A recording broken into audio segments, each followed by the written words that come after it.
Attention, we want to thank everybody for being here. We have several other congregations. We're starting. We are glad and grateful that you guys are participating in the youth activity here with the Holy Youth. Encouraged by you being here. We've been looking forward to this for those who have planned properly to come together, prepare food, and then we have a treat with Brother Stephen. And so he is going to go ahead and take over from here. Brother Stephen. All right. Got a lot of folks here. Good to see all of y'all. Even you, Josh. It's good seeing you. I thought tonight I'd do a little bit something different. When I was a student at Auburn, we had several Chinese students who attended services with us. And our preacher that was there, he worked a lot with the Chinese students who attended church with us. And he presented a lesson. I think I was about 18 years old when I was there when he did this lesson. And there's been a lot of lessons that's done like this. I'm sure some of you may have even heard something similar to this. But it just always, for some reason, just stuck in my head. You know, 30 years later, I can still remember when Brother Bradford did this lesson for us. And so I thought I would do it tonight. And just hopefully it'll spark a little bit of interest. It's just a very interesting kind of subject and topic that I always found, like I said, very interesting. There's a lot of online documentation, and like I said, if this does strike you as interesting, there's like I said, a lot of more books and a lot of online documentation you can look at.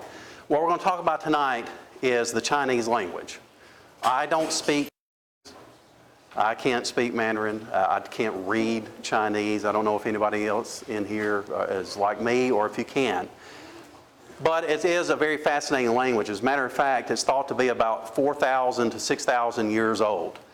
They actually found some writings on the back of a turtle shell in Chinese, and they know that was dated about 1700 BC. So what that does is that if we do follow that timeline and those dates, that puts the Chinese language almost perfectly in line with the events that took place at the Tower of Babel.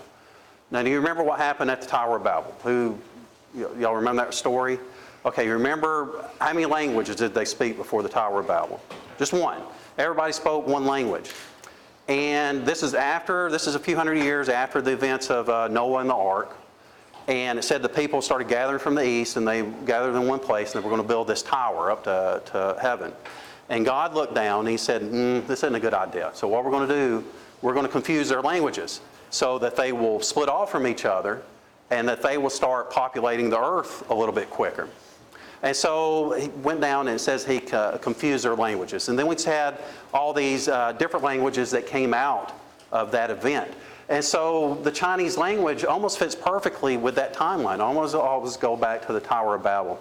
And like I said, it would fit in perfectly with what happened with that. That would have happened sometime around, we guess around 2100 BC. Genesis, which we believe that Moses wrote those books, he would have lived around 1500 to 1400 BC. And so he would have written the book of Genesis, somewhere around that time. So keep that in mind, that the Chinese language predates the writings of Genesis, okay? It would have been after Noah's Ark, a few hundred years after Noah's Ark. It would have been somewhere close after the events of the Tower of Babel. But that would have been roughly 600, 700 years before Moses wrote the book of Genesis. The language itself uses what we call pictograms. I put pictograms, but it's pictograms. And it has a dictionary of around 40,000 words. But it's not like an alphabet language like we have today. It's actually what you would think of like a symbol or a picture. And that picture would represent words. And sometimes you take words and you combine them into another word. So you might take 3 or 4 words, combine those pictures together to make a new picture, and that picture would be a new word. And that's how you kind of combine to get that to be more comprehensive of a language. Okay, so what I want to do is show you, I've only picked out 7, so there's not many, but I've picked out 7 words from the Chinese language.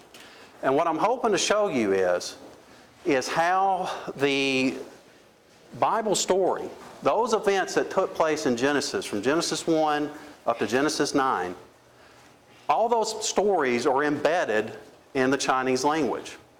And that's just always amazed me, how those stories from the book of Genesis are just clearly evident in the Chinese language. And you'll see what I'm talking about in just a moment. What this does, it kind of opens up the fact that these are not just fairy tales. When you read stories about Adam and Eve, you read about Noah's Ark, these are not just something like Cinderella or something like that from Walt Disney. These are actually events that took place in history. They're not these fairy tales. They're not made up. They're actual stories. These stories would have been handed down from generation to generation verbally. And they eventually would have been documented, like I said, later on by Moses.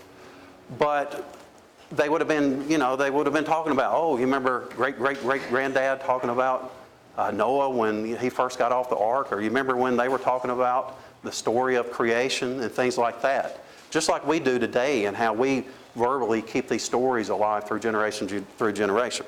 Okay, let's look at the first one. Okay, this is the first one. So this is the Chinese word for happiness.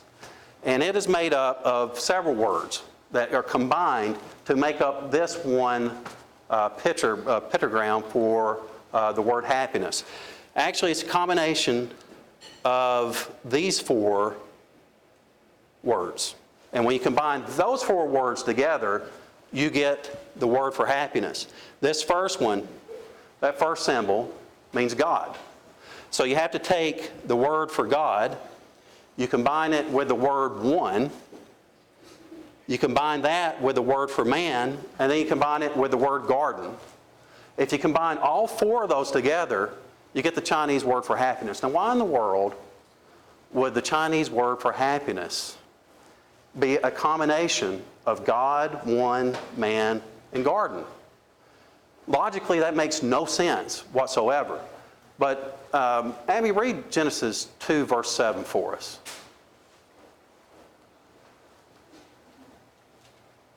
All of these readings will be in the book of Genesis, by the way, for those I'm going to call you. Verse 7. Genesis 2, verse 7. And the Lord God formed man of the dust of the ground and breathed into his nostrils the breath of life, and man became a living soul.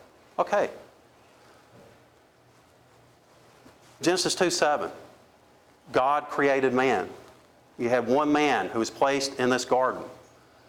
That fits in perfectly with what Genesis 2, verse 7 says when you put all those together to get the word for happiness. Once again, logically, it makes no sense. I mean, I like working in a garden. I'm a man. I believe in God. Trust me, that doesn't make me happy at all. When you're out there digging in the dirt and you're getting rid of weeds and all the things that you have to do, there's not much happiness in that. But we see, when we combine those together along with Genesis 2, chapter 7, how that makes perfect sense. The next one, speaking of perfect, this is the word for perfect. It is combined of 2 different words. And so if we take the picture from that, and from that, and when you combine those together, you get perfect. The first one is people, and the second one is 2. So the word perfect is made up of the 2 words, 2 people. Once again, I know sometimes we feel like we're perfect in ourselves, right? But that's not the case. According to the Chinese language, whatever they were thinking, they thought perfect was combined from 2 people. Read Genesis 2, verses 18, and then read 23. Just 18 and 23. The Lord God said, "It is not good for the man to be alone. I will make a helper suitable for him." And verse 23, yep. The man said, "This is now bone of my bones and flesh of my flesh.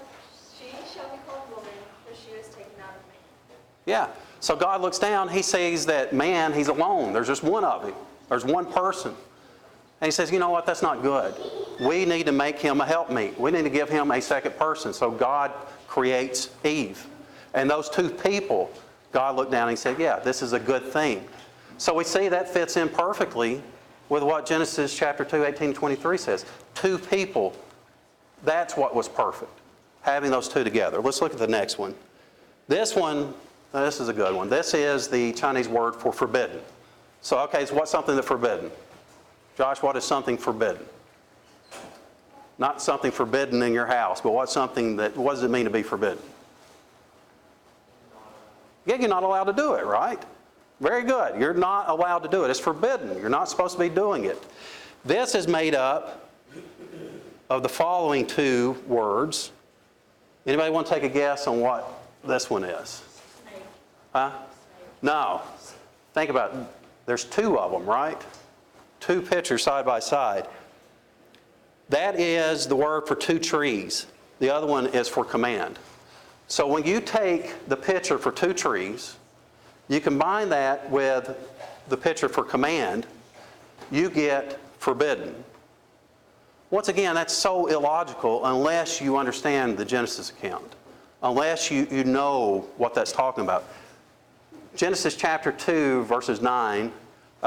Read that for us. Genesis 2, verse 9. And out of the ground made the Lord God to grow every tree that is pleasant to the sight and good for food, the tree of life also in the midst of the garden, and the tree of knowledge of good and evil. And then read verses 16 and 17. And the Lord God commanded the man, saying, Of every tree of the garden thou mayest freely eat, but of the tree of knowledge of good and evil thou shalt not eat of it. Okay. Oh, was that it? Was it? For in the day that thou eatest thereof thou shalt surely die. Okay. Genesis 2, it gives a clear picture of this. He creates the garden. You've got all these trees in there, but there's two trees that are specified out of all the other trees. You have the tree of life, tree of knowledge of good and evil. And God gives this command. He says, you can eat of everything, but you're not allowed to eat of this tree of the knowledge of good and evil. He gave that command. And so it's just always fascinated me. The word forbidden, two trees and command. Once again, why would they even put that in there if they didn't understand and know what took place in the book of Genesis? Okay, just a few more. This one is for desire. So obviously to desire, that means you really want something. You want something bad. It's made up of these two pictures. The first one we already saw is two trees, right? That came from the previous one. And woman. If you combine these two pictures for two trees and woman, you get the word desire. Thomas, read Genesis 3, verse 6. And when the woman saw that the tree was good for food, and it was pleasant to the eyes, good food and that was pleasant to the eyes, and a tree to be desired to make one wise, she took one of the fruit thereof, and did eat, and gave also to her husband with her, and he did eat. Yeah, but once again, that's almost verbatim. That makes perfect sense. You had Eve. You already had these two trees, the tree of life, the tree of knowledge of good and evil. They were commanded not to eat of the one tree of good and evil. She saw it. It says she desired it. She wanted it. And so once again, that makes perfect sense. If you combine these two pictures, if you know the Genesis count, it makes perfect sense. If you don't, then it would be the craziest thing that you've ever seen. Okay, here's one. Devil. It's actually made up of several pictures.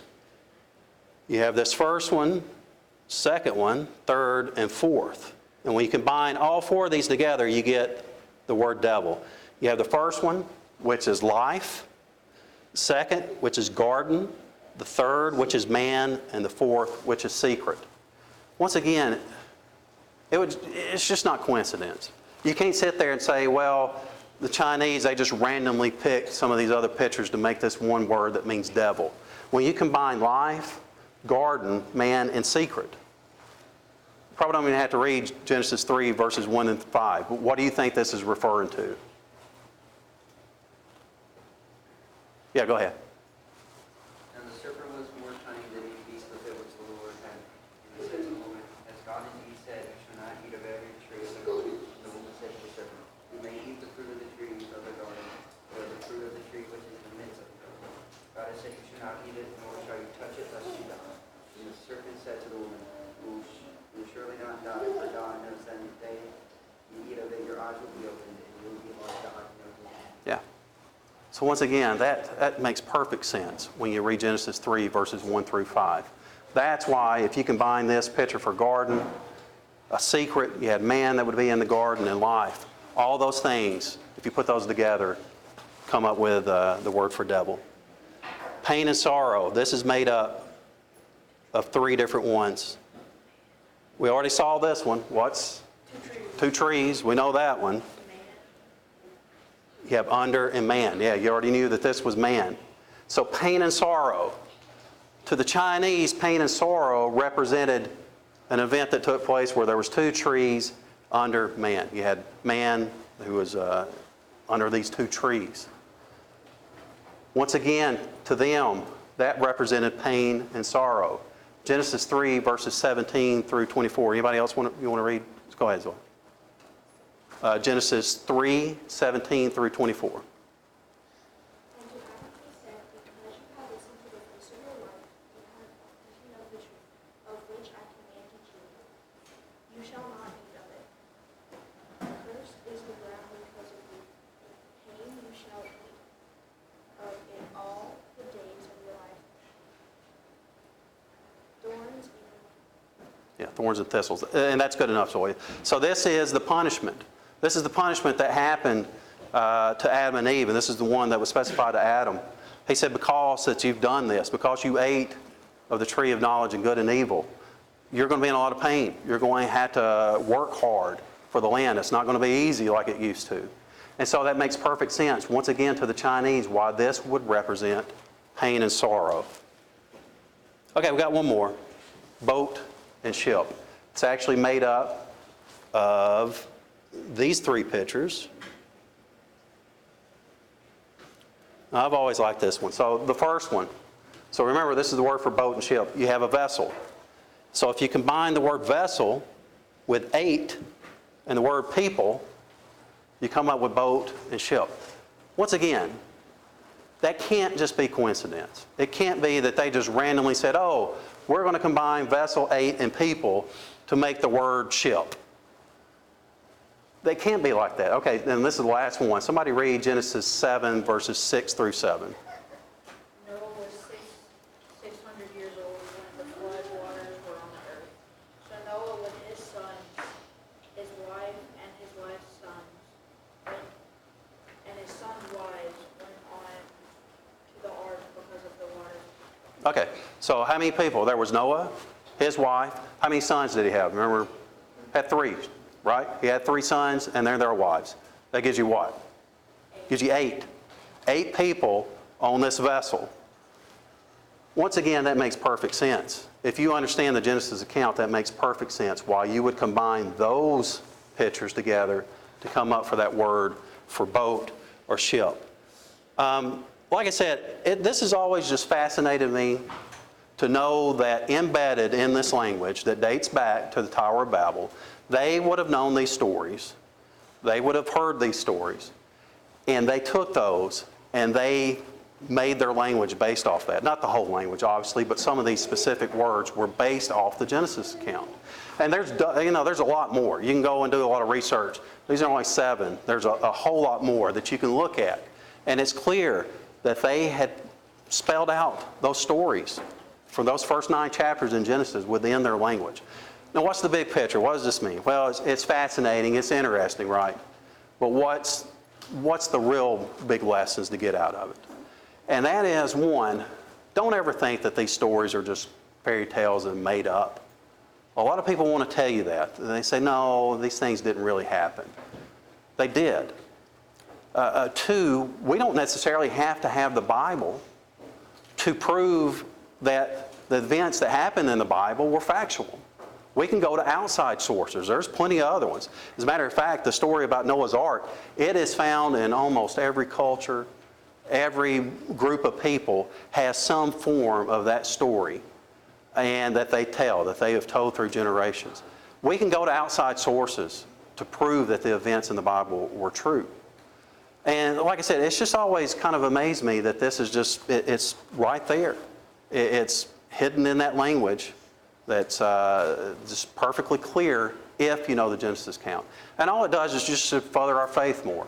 It should tell us, hey, these things were real. These things actually took place. Well, like I said, this lesson just, it always stuck with me when I was younger. If you're interested, there's a lot of material online that you can look at. There's a lot of information that you can look at to kind of give you more of an idea. If you got questions, feel free to ask me and I'll point you in the right direction. So I appreciate it. That's it for me. I think at this time, Dallas is going to lead us in a prayer, then we're going to eat.